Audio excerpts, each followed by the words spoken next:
je vais monter en moissonneuse avec François, voir un petit peu comment ça se passe.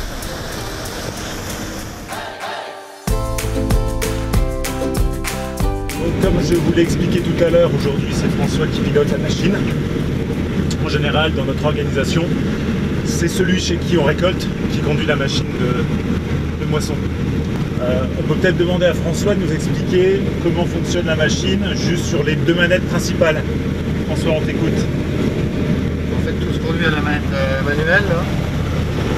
On baisse la coupe, on la baisse, on lève, on est rabatteur, l'avancement.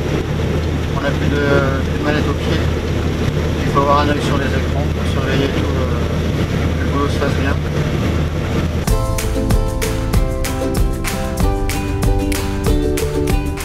François a fait le choix de broyer la paille.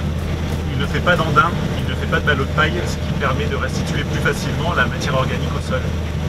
Donc nous avons un premier contrôle de température et de jauge. Ceci est le cadran version route.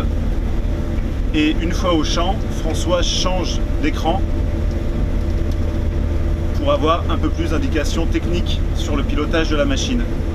Donc si on regarde un peu la cinématique de la moissonneuse batteuse, on commence par la coupe.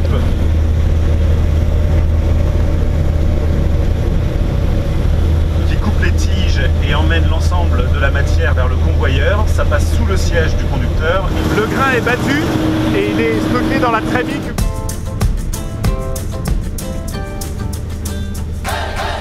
Alors afin de vérifier si la machine est bien réglée, on regarde sur le sol si le grain ne passe pas derrière la machine. C'est-à-dire que si la machine est mal réglée, au lieu que le grain remplisse la trémie, le grain passe au travers de la machine et on le ressème directement, ce qui n'est pas l'objectif de notre métier. Alors on regarde, on gratte un peu, on regarde au sol, et là a priori je ne vois pas de grain par terre,